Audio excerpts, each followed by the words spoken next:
What if the real thing standing between you and your miracle is not a lack of effort, not a lack of talent, and not a lack of opportunity? What if the issue is much quieter than that? What if it is your struggle to let go? So many people move through life carrying pressure in their chest. They chase what they want, they push, they worry about timing, they replay the same thoughts again and again, hoping that one more day of stress will somehow make the answer appear faster. They think that if they hold on tightly enough, if they plan hard enough, if they keep checking every sign, they can force life to respond. But life often teaches a softer truth. Some of the biggest blessings seem to arrive when the chase finally stops. The answer appears when you stop searching with panic. The opportunity comes when you stop staring at the closed door. The relationship grows when you stop trying to control every moment. And the breakthrough shows up when you are no longer squeezing it with fear. Why does this happen? Because desire and attachment are not the same thing. Desire can move you forward. Attachment can trap you in tension. Desire says, move, grow, expand. Attachment says, wait, fear, control. And that is the shift we are exploring today. Sometimes miracles do not begin when you do more. Sometimes they begin when you release fear, release pressure, and stop trying to manage every detail. Stay with me, because this one idea can change the way you move through your whole life. The thing you want may not need more struggle. It may need more trust. One of the biggest misunderstandings people have is the belief that constant thinking brings results faster. They assume that overanalyzing is proof of commitment. They think worry means they care. They think stress means they are serious. But in many cases, that habit creates the very resistance they are trying to escape. Think about a time when you wanted something deeply. At first, it probably felt exciting. It gave you energy. It gave you hope. But after a while, maybe that clean desire turned heavy. You started checking for signs. You looked for proof. You compared your life to other people. You watched the clock. You asked why it was taking so long. And little by little, excitement became pressure. That is how resistance begins. Desire itself is not the problem. Wanting more for your life is natural. It is healthy. It is part of growth. The problem starts when fear attaches itself to the desire. Fear asks, what if this never happens? What if I miss my chance? What if I fail? The moment those thoughts become dominant, your attention shifts away from possibility and locks onto absence. You stop looking at what can happen and start staring at what is not here yet. It is like trying to hold water in your hand.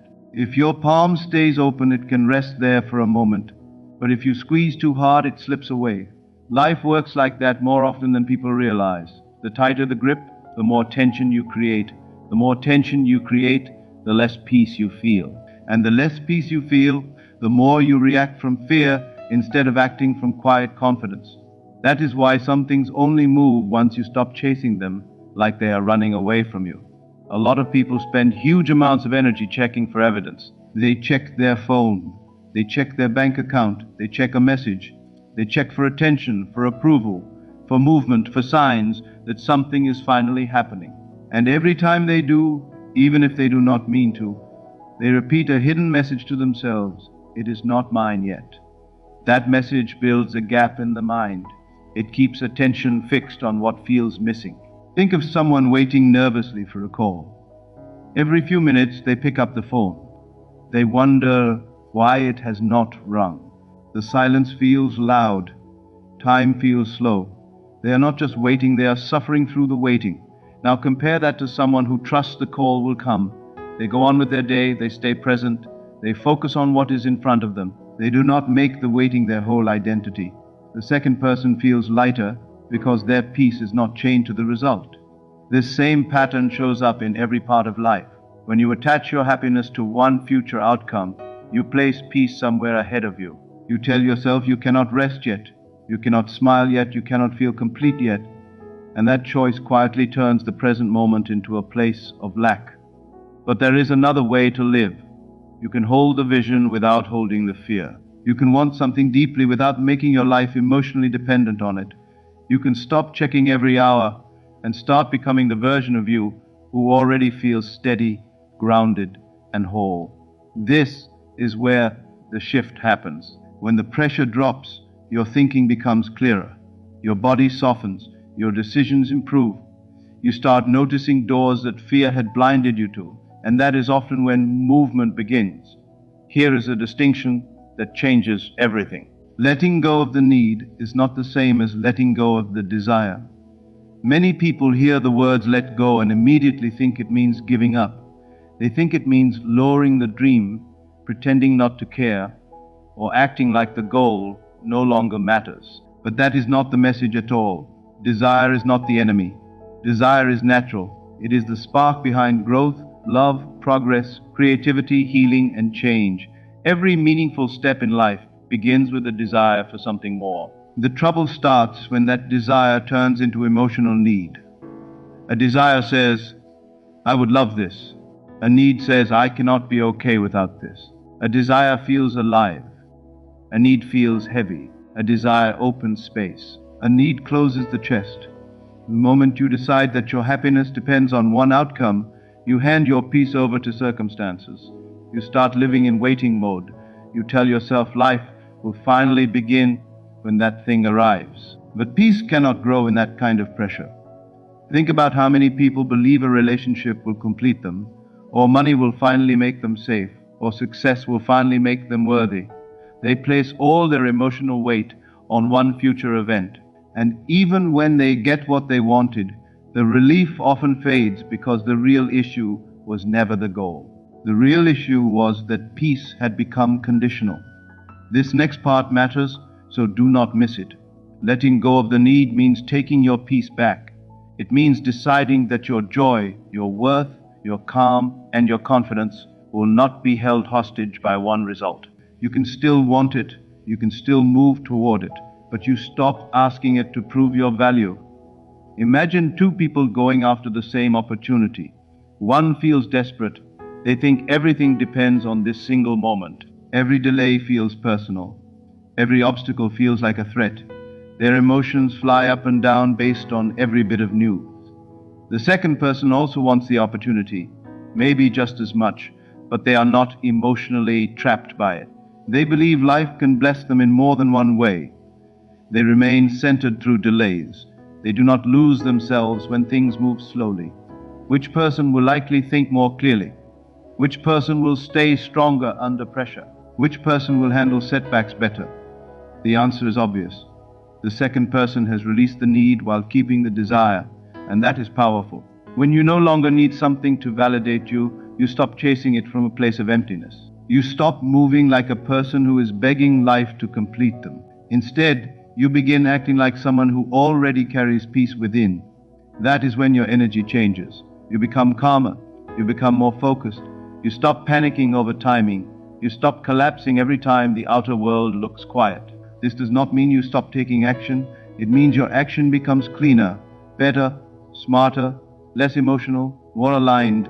One of the clearest signs that you are healing this pattern is simple. You can think about your desire without feeling tension in your body. You can imagine it without fear. You can work toward it without desperation. You can wait without falling apart. That is freedom. You are free to dream without clinging, free to hope without panic, free to move forward without pressure. And strangely enough, it is often from this freer state that what you want begins to come closer. Not because you stopped caring, but because you stopped begging the future to save you. There is another lesson that people rarely talk about, and it is this: trust is stronger than constant checking. Most people put their faith in appearances. If they can see movement, they feel encouraged. If they cannot see movement, they begin to doubt. Their emotional life rises and falls with what the outside world shows them from day to day. But every visible result begins in an invisible place first. There is often a gap between accepting a new inner state and seeing that state reflected on the outside. And in that gap, trust becomes everything. Think about planting a seed. The moment it enters the soil, a process begins. Yet if you look at the ground the next morning, you may see nothing. No flower, no stem, no sign. If you judged only by what your eyes could see, you would say nothing is happening. But under the surface, roots are forming. Life is moving in silence. The same thing happens in your own inner world. The moment you accept a deeper sense of peace, love, abundance, or confidence, something begins to shift. But many people destroy that shift by digging up the seed with doubt.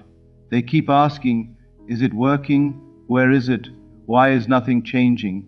And with every fearful check, they disturb their own certainty. Real trust means refusing to let temporary appearances control your inner state. It means staying steady even before the proof arrives. It means understanding that visible change is often the final chapter, not the first. Most people are willing to believe after they see results. Trust asks something more mature. It asks you to remain grounded before the evidence appears. That is not denial. That is strength. That is inner stability. And that kind of stability can carry you through quiet seasons without breaking your spirit. Look closely at how often people search for reassurance. They want signs, they want guarantees. They want someone to tell them it is working, that the dream is still possible, that the delay means nothing bad. But the non-stop need for reassurance usually reveals the same hidden problem. Trust has not settled in yet. When you truly trust, you stop measuring your life every hour. You stop needing fresh proof every single day. You stop letting every challenge rewrite your identity. If you have accepted abundance within yourself, one difficult week does not erase it. If you have accepted love within yourself, one awkward moment does not destroy it. If you have accepted success within yourself, one delay does not cancel it. You stay faithful to the state you have chosen, and that faithfulness creates emotional stability. It stops you from being pulled in 10 different directions by outer events. It keeps you from living in the exhausting cycle of hope one day and disappointment the next. Trust is not laziness. Trust is active certainty. It is a quiet decision to remain aligned with what you know inside, even when circumstances are still rearranging themselves. And here is the beautiful part. When you stop forcing outcomes, you become more open. You notice opportunities sooner. You think with less panic. You hear your own intuition more clearly. You act from confidence rather than fear. So if life feels slow right now, do not assume nothing is happening. A quiet season is not always an empty season. Growth can be invisible before it becomes undeniable. Keep watering the seed. Keep steadying your heart. Keep living from the state you chose, because some of the deepest changes begin in silence, long before the outside world catches up. And if you are still here, stay with me, because this next shift may be the one you needed most. One of the greatest secrets of inner change is learning to feel fulfilled before the visible result appears. To the logical mind, this sounds backward. Most people are taught that fulfillment comes later. Later when the money arrives. Later when the relationship works out. Later when the career takes off. Later when the applause comes. So they keep postponing peace. They keep delaying gratitude. They keep telling themselves that joy belongs to a future version of life. But that way of living turns fulfillment into a moving target. One goal is reached, then another goal appears, and the mind says, not yet, not enough, keep going, maybe next time. Years pass like this. People chase a feeling they never allow themselves to experience now. Real transformation begins when you reverse that pattern. Instead of waiting for peace, you practice peace. Instead of waiting for confidence, you embody confidence. Instead of waiting for gratitude, you choose gratitude. This does not mean your desires no longer matter. It means the emotional state you expect the future to bring can begin living in you today. A person who wants financial freedom can begin feeling safer now by trusting themselves, noticing current blessings, and focusing on possibility instead of panic. A person who wants love can begin feeling worthy now. A person who wants success can begin moving through the day with self-respect now. The feeling does not always come after the result. Very often the feeling comes first, and that changes identity. You stop seeing yourself as someone waiting for life to begin. You stop treating yourself like a person standing outside the door of completion. You begin living from inner richness. And when your inner world changes, the way you see, choose, and respond to life changes with it. Think about how different life feels when you wake up already grateful instead of already worried. Think about how your day moves when you carry quiet confidence instead of silent fear. A fearful mind sees obstacles everywhere. An anxious mind expects problems. A pressured mind misses beauty, but a fulfilled mind notices openings. A grateful mind sees options. A peaceful mind responds instead of reacts. That is why fulfillment matters so much. It changes your lens. It changes how you speak, how you decide, how you stand, how you wait, and how you walk into the room. When you stop making your worth depend on achievement, you release massive pressure. You no longer need everything to go perfectly in order to remain okay. You do not panic the moment results take time.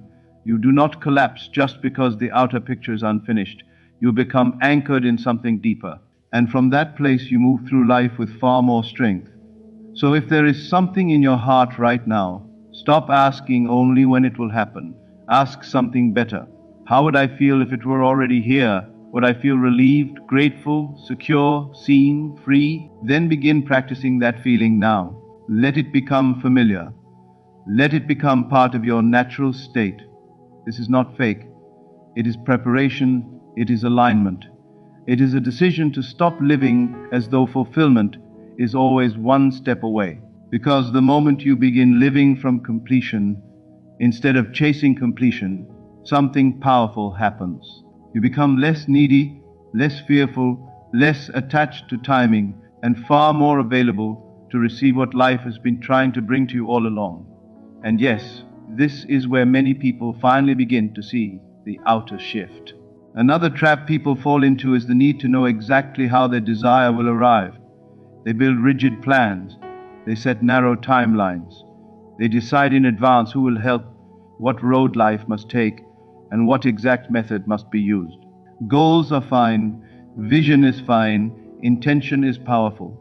But trouble begins when you become so attached to one path that you close your eyes to every other possibility. Life is often more creative than your current plan. The answer you need may come through a conversation you almost ignored.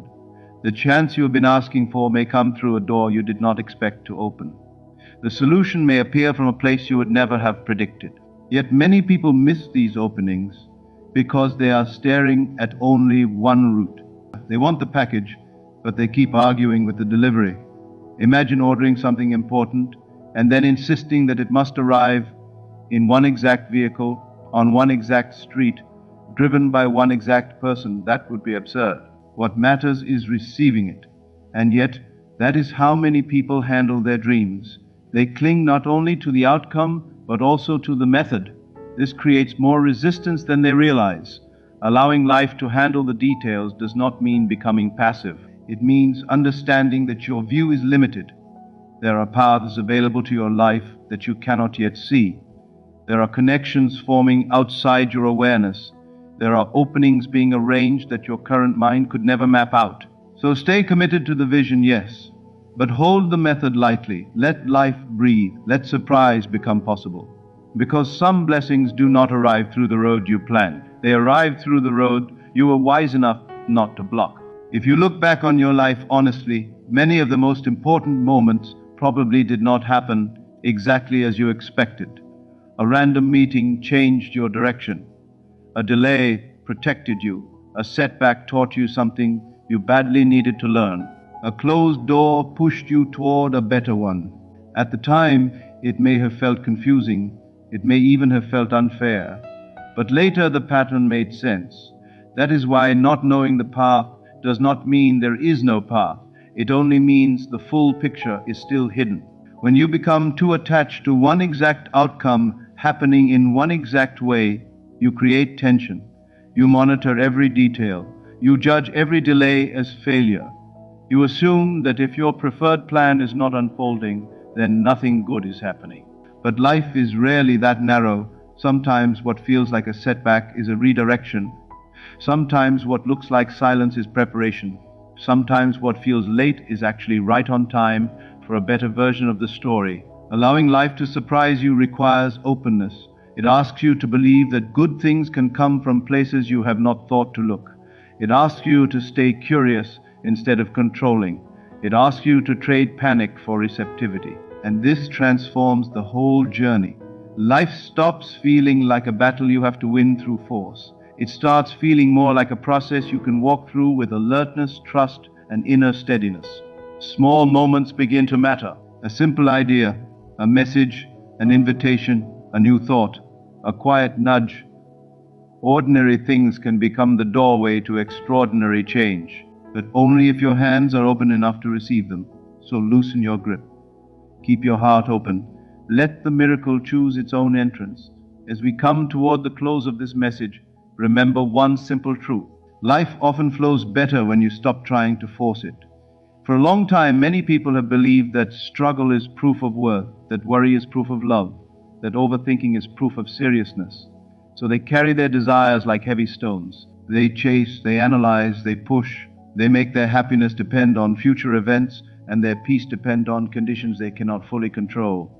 But there is another way, a quieter way, a stronger way, a way built on trust, surrender, and inner certainty. Today we have seen that holding on too tightly creates resistance. We have seen that letting go does not mean giving up. We have seen that trust is more powerful than fear, that fulfillment can come before results, and that life often brings blessings through routes we never planned. Most of all, we have seen that miracles are not always something you force into being. Often they are something you allow. The moment you stop measuring every day only by visible proof, you become freer. The moment you stop demanding instant results, your mind becomes calmer. The moment you stop making your peace depend on outcomes, your power begins to return. Then something beautiful starts to happen. You stop living in lack. You stop chasing every answer. You stop fighting the present moment. And instead, you begin living from trust, from steadiness, from expectation of good. So whatever is in your heart today, keep the vision, but release the pressure. Keep the dream, but release the fear. Keep moving, but stop trying to control every detail. Breathe, trust, allow, and watch what becomes possible. If this message spoke to you, take a quiet moment and ask yourself one honest question. What am I holding on to too tightly right now? Is it a relationship, a goal, a timeline, a version of life you think must happen in one exact way? And what might change if you trusted more and worried less? Sit with that. Really sit with it. Because one small shift in how you hold a desire can change the whole feeling of your life. You do not have to stop caring. You do not have to stop dreaming. You do not have to stop building. You just have to stop carrying your dream like a burden. Let it become a vision instead of a weight.